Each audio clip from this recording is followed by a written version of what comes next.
G'day and welcome back to the channel. On this episode we are going to be wiring in the electric Audi TT seats inside this classic Mini.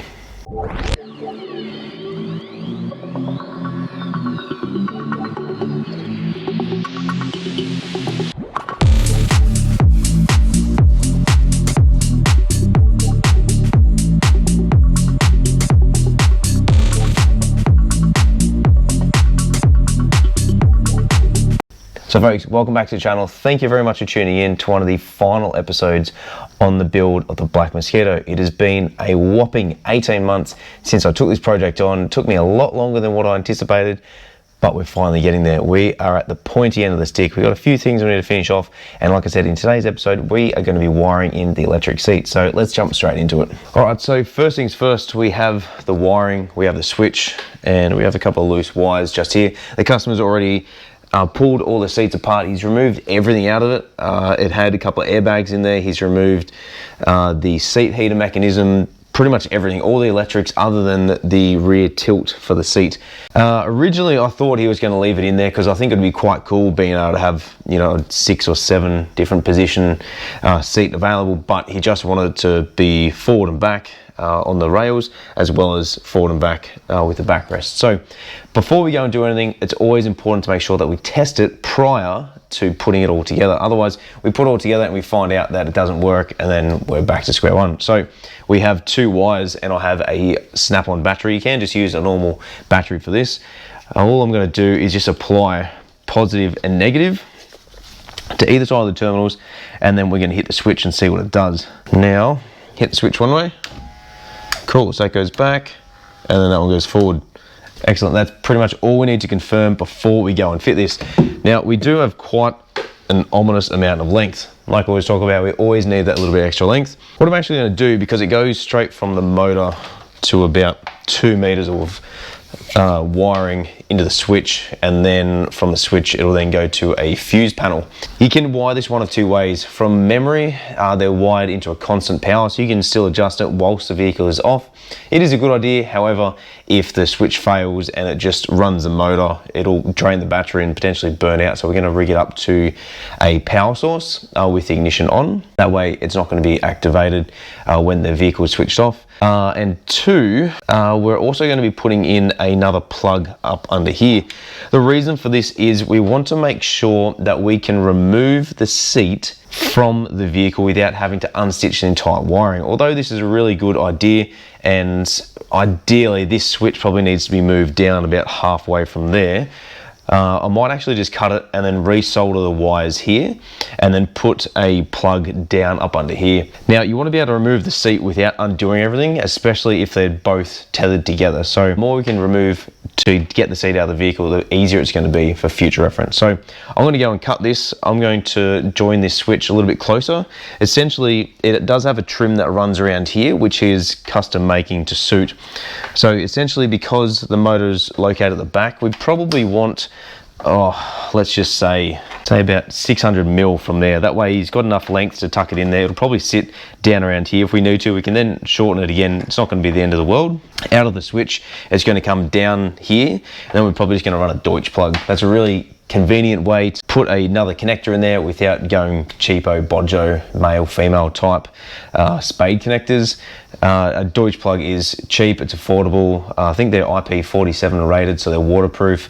Really easy thing to do and upgrade. So we're going to talk about that in another episode. Essentially, I'll go and do this whilst we put a bit of music over the top.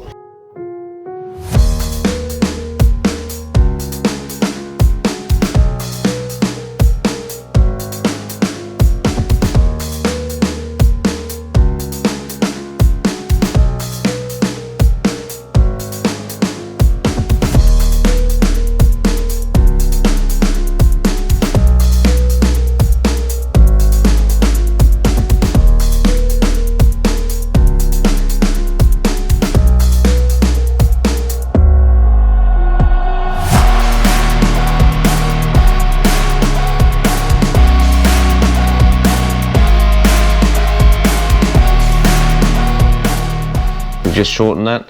I did actually make a mistake and didn't put a piece of heat shrink over this white wire here, which is essentially the earth. But what I did was, just to save the sheath over this cable just here, I ran a larger wire and I just ran it directly over the top. So now that's completely sealed and that's in there.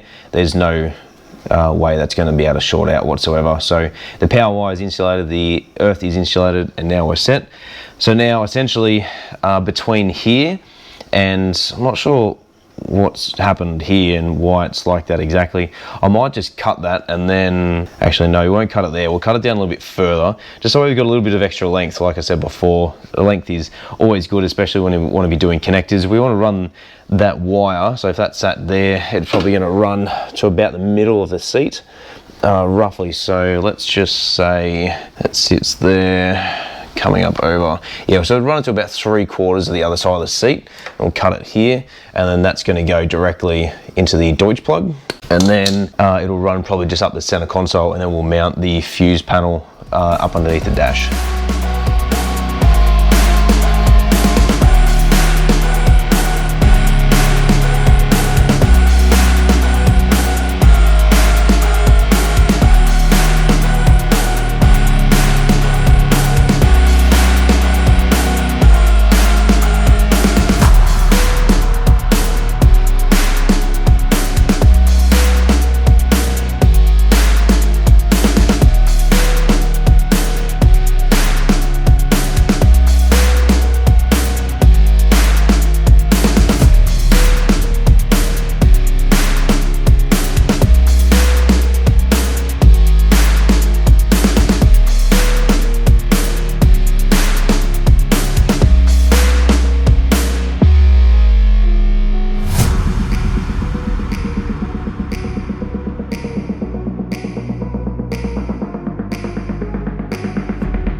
Alright, so as you can see, we've got the Deutsch plug connected.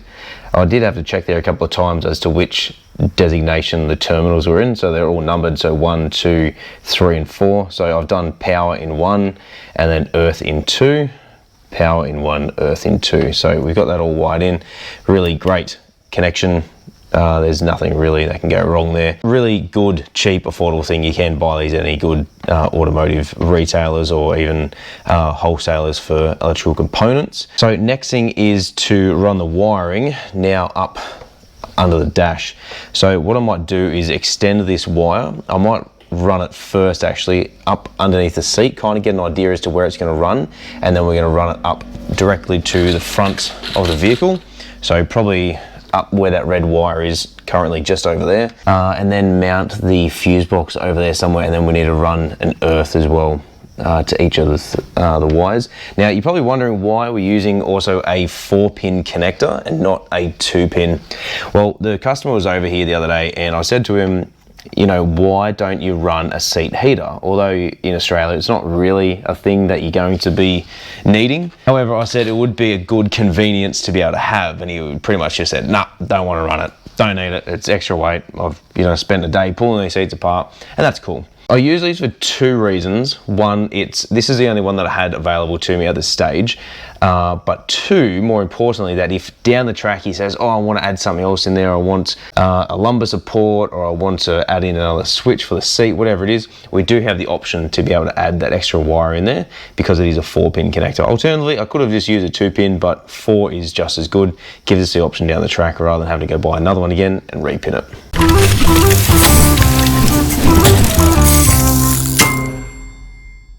So essentially what we're going to do next is run the power wire that goes up to the fuse box. So it'll probably just sit up there, so you can just see where that red wire is. That goes to the reverse light switch. I'll show you guys the reverse lights shortly. It is a wicked setup. So I'll probably mount the fuse box up under there somewhere, not entirely sure where, and then we're just going to run an earth as well. So we'll just run like an eyelet or something just for the earth cable, and run a power wire obviously in from there from the dash somewhere. So let's jump straight into that. All right, next part is going to be feeding it underneath the seat to work out exactly how much length we've got and where it's going to roughly come out. so we can then run a piece of wire directly up to the fuse box. So let's slide that under there. This is very hard to do leaning through the car, in case you can't notice. Alright.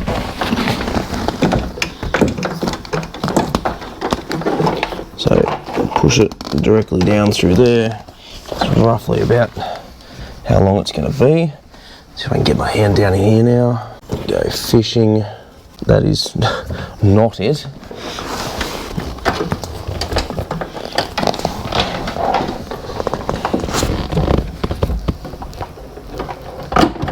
Alright.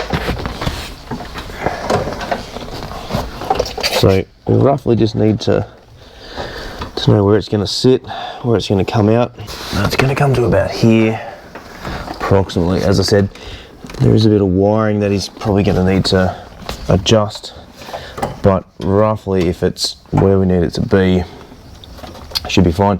Essentially what they'll do, I think, when they run the carpet in there, they can just run this along the same track. So I'll extend the wiring on the driver's side seat to come out and along the exact same path that this is. That way we only have one lot of wiring that's coming along. Probably just run beside the tunnel, just off to the side. Alright, so I probably need another bit of wire that is approximately, let's just have a look. Let's use this as a bit of a guide, I think. Probably going to be about 400 mil in length. Yes, and I know that steering wheel is loose. Thanks for picking that up. Okay, so if we run it to about there, just using that heater cable, there's about length. Alright, so yeah, as expected. Oh my gosh, oh, so hard to work in. Alright, so about that much length. So from where my hand is to there, that's how much cable we need to be able to run. So let's extend that and then mount the fuse box. I made that look very hard. Alright, so Tomo's tech tip here is whenever you are soldering inside a car or around one, put something down like a guard cover or a piece of paper, a rag, something, just to make sure that any flux that falls off it doesn't go and damage the carpet. When I was an apprentice, I was soldering some stuff for Volkswagen. I dropped some stuff on the carpet and it luckily came out, but if it doesn't, it's going to destroy your carpet and even put a hole in it. So take it from me, put something down when you're doing any sort of soldering. That way, if it's going to fall, even if it is a bare car like this one, you're not going to damage what's below. Always good to have a couple of different rolls of heat shrink to ensure that you give it a nice clean finish and you protect it as well. This heat shrink I bought through work because we have many electrical suppliers, and it just makes the job much easier having someone that's able to supply you with exactly what you need and a large variety, rather than having to buy just a multi-pack and just make do with what it is. This heat shrink is a ratio of 3 to 1, meaning that it shrinks 3 times the size of what it currently is. Let's get to it. Always important first, I generally twist the wires prior to soldering them.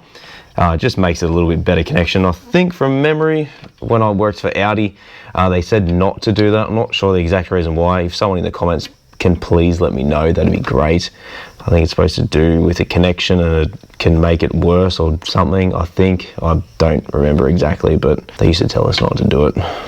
And fun fact, it wasn't until really I started working on this vehicle did I ever start soldering, because when I worked for Volkswagen and Audi, they didn't believe in soldering. They only believed in using crimp connectors, which I was a massive fan of. And then when I was introduced to soldering, I realized how quick and efficient it is. Although using connectors is good, soldering is just old school style, and it's quite therapeutic, I find, as well. Before I forget, I'll heat shrink that now.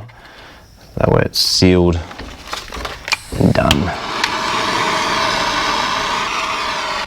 Alright, and to finish this off, we're just going to give it a nice clean piece of heat shrink over the top, just to hide the wires that we just did a solder on, and just gives it that nice cleaner finish. And we're not just going to leave it exposed. That way if anyone ever pulls this apart or anyone in the future looks into it, they don't see anything that just looks dodgy, in my opinion.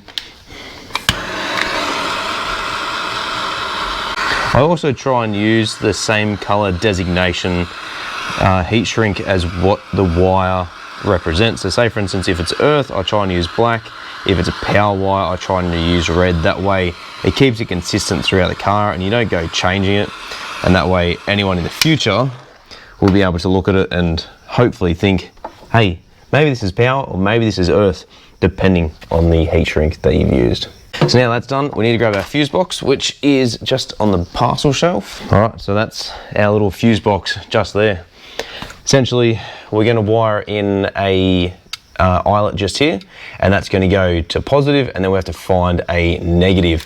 So the power is going to come in through the top. It's going to be constant supply through here.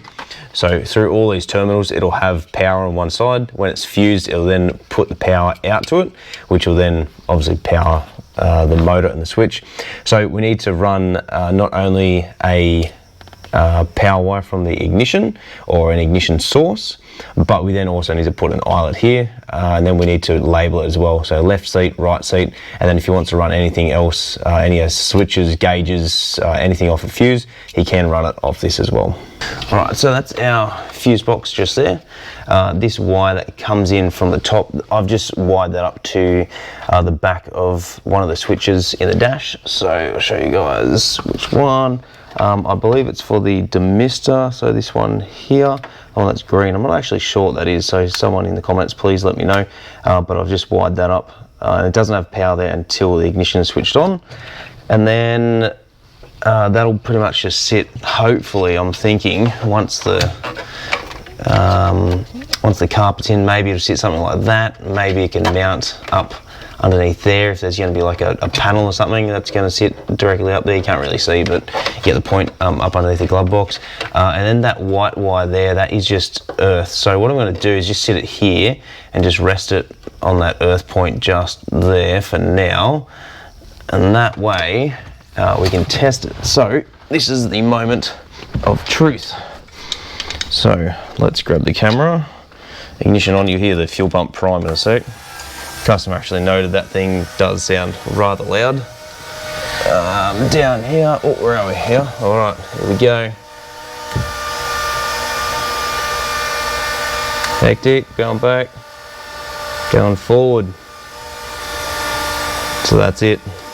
That was pretty much where I was thinking of maybe mounting it, just like up under here, if there's going to be like a panel that runs between this cross member and up underneath the firewall, but it'll really just depend as to what the customer wants and how he wants to run that. We do have a custom switch panel, so this is pretty much it. So we're going to do this one-handed. This piece here, it's just going to go across the front just under here. We just got some tape there just to make sure that the dash, when we put it in, when we had to move it, wasn't going to scratch it. And there are those gauges as well that we've mounted. We have a boost pressure gauge, a wideband, so AF sensor, and of course oil pressure as well. This dash has actually moved out a bit, so he's moved that out just to give it a bit better seating position. And then he also threw in the mix that, he wants to fit a radio in here as well, so I'm going to be wiring that up later tonight. I'll do that off camera, there's no real point in me doing that. I'll show you guys how to do it. What else is there? So pretty much that's it. I'll run the earth wire down to one of those earth points down to underneath the kick panel just there. I'll do the exact same with the driver's seat, that way they work obviously independently. They've got their own fuses, so I just need another 15 amp fuse to go in there. That is 15 amp wiring as well, so that's more than suffice to be able to cope with the load that's going to be on the system of the seat motor. That's pretty much it for this episode. Like I said, we are almost done. There's a couple more things. Oh, quick, I'll show you guys one last thing. I'll just put it in reverse, ignition on. Come and check out these reverse lights. How good's that? That little globe there, and that little globe there. I'll just close that up so you can see it. How good's that? Absolutely awesome. I'll turn that off because that's mega annoying. I'll grab my torch and I'll show you guys what we did. Essentially, at the bottom of the original trim, there was that little hole there. There we go. So we found this little button LED. It's got a bit of jizz on it. When we sealed it. So you already had these holes in there. They were a 13mm hole. So we drilled it out to a 18, put the rubber grommet in, and then slid the LED in there and just ran the wiring up through there. And just looks absolutely mint. It's going to be great. Otherwise, because he's converted it from the Clubman tail light to the round nose, they did have a reverse light in there originally, but obviously he's changed it over. So he's gotten rid of that. It was either we run our own LED light or we tap into the harness of the indicators, which I said we could do, but you know, I think that LED looks, that's absolutely mint. So really stoked about that. That's, yeah, pretty much it for this episode. There's not much more to go. Essentially, we just have to go over and retension everything, make sure everything's all good. Go over all the wiring and stuff inside the car, make sure everything's clean, tidy. After we finish here, we need to fit the heater cables. Yeah, to the heater, we need to fit the choke cable. That's pretty straightforward. Pretty much that's it. Just go over everything, make sure everything's fine. Check every single nut, bolt, screw that we've touched. Just make sure that nothing's going to come loose. And then after that, it's pretty much heading down to the trimmers to get the trim on. Put the glass in the rear and the front. And then after that, make the door cards. He'll probably make the door cards actually out of alloy and get them trimmed maybe. If not, he'll just get them painted in black. That's pretty much it. It's going to go to dyno as well. So as I said in a previous episode, I've started up, I've run it, but I'm not overly keen to keep this thing running for a large amount of time, just so I can, you know, I don't want to run the risk of damaging the way that the pistons wear in and the rings and stuff. So I'm going to leave that and leave it up to the guys that are going to tune it. They're going to do a dyno. Apparently it's the guys in Sydney who do all the Porsche cars as well, because he also owns a Porsche. So just have to make sure that they're not trying to get, you know, big numbers out of it and just tune it to suit Classic Mini. If not, we can find someone locally. Matt from Sydney Minis and a couple other groups that he's a part of.